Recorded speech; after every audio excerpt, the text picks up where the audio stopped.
Hello നമസ്കാരം. PSC online ക്രാക്കറിൻ്റെ ഇന്നത്തെ ക്ലാസ്സിലേക്ക് എല്ലാവർക്കും സ്വാഗതം. ഇന്നത്തെ ക്ലാസ്സിൽ നമ്മൾ പഠിക്കാൻ പോകുന്നത് ഇന്ത്യൻ ഭരണഘടനയുടെ ആമുഖത്തിൻ്റെ ചില വിശേഷണങ്ങളാണ്. അപ്പോൾ നമുക്ക് അതെന്തൊക്കെയാണെന്ന് നോക്കാം. ഇന്ത്യൻ ഭരണഘടനയുടെ ആമുഖത്തിൻ്റെ വിശേഷണങ്ങൾ ഓരോന്നായിട്ട് നമുക്ക് നോക്കാം. ആദ്യത്തേത് ഭരണഘടനയുടെ ആത്മാവ്. അടുത്തത് ഭരണഘടനയുടെ താക്കോൽ. അടുത്തത് ഇന്ത്യയുടെ രാഷ്ട്രീയ ജാതകം. അടുത്തത് ഭരണഘടനയുടെ ഹൃദയവും ആത്മാവും.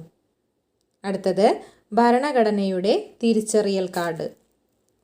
ഇനി നമുക്ക് ഈ വിശേഷണങ്ങളെല്ലാം ആരൊക്കെയാണ് പറഞ്ഞത് എന്നുകൂടി നോക്കാം. ഇന്ത്യൻ ഭരണഘടനയുടെ ആമുഖത്തെ ഭരണഘടനയുടെ ആത്മാവ് എന്ന് വിശേഷിപ്പിച്ചത് ജവഹർലാൽ നെഹ്റുവാണ്.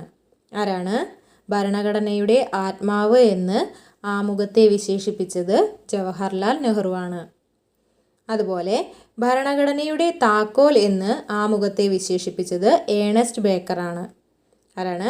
ഏണസ്റ്റ് ബേക്കറാണ് ഭരണഘടനയുടെ താക്കോൽ എന്ന് ആമുഖത്തെ വിശേഷിപ്പിച്ചത്. അതുപോലെ ഇന്ത്യയുടെ രാഷ്ട്രീയ ജാതകം എന്ന് ആമുഖത്തെ വിശേഷിപ്പിച്ചത് KM മുൻഷിയാണ്. ആരാണ്? KM മുൻഷിയാണ് ഇന്ത്യയുടെ രാഷ്ട്രീയ ജാതകം എന്ന് ആമുഖത്തെ വിശേഷിപ്പിച്ചത്. അടുത്തത് ഭരണഘടനയുടെ ഹൃദയവും ആത്മാവും എന്ന് ആമുഖത്തെ വിശേഷിപ്പിച്ചത് താക്കൂർദാസ് ഭാർഗവാണ്. താക്കൂർദാസ് ഭാർഗവാണ് ഭരണഘടനയുടെ ഹൃദയവും ആത്മാവും എന്ന് ആമുഖത്തെ വിശേഷിപ്പിച്ചത്. അടുത്തത് ഭരണഘടനയുടെ തിരിച്ചറിയൽ കാർഡ് എന്ന് ആമുഖത്തെ വിശേഷിപ്പിച്ചത് NA പൽക്കിവാലയാണ്. ആരാണ്? NA പൽക്കിവാലയാണ് ഭരണഘടനയുടെ തിരിച്ചറിയൽ കാർഡ് എന്ന് ആമുഖത്തെ വിശേഷിപ്പിച്ചത്. അപ്പോൾ ആമുഖത്തിൻ്റെ വിശേഷണങ്ങൾ നമുക്ക് ഒന്നുകൂടെ നോക്കാം. ഭരണഘടനയുടെ ആത്മാവ് എന്ന് ആമുഖത്തെ വിശേഷിപ്പിച്ചത് ജവഹർലാൽ നെഹ്റുവാണ്. അതുപോലെ ഭരണഘടനയുടെ താക്കോൽ എന്ന് ആമുഖത്തെ വിശേഷിപ്പിച്ചത് ഏണസ്റ്റ് ബേക്കറാണ്.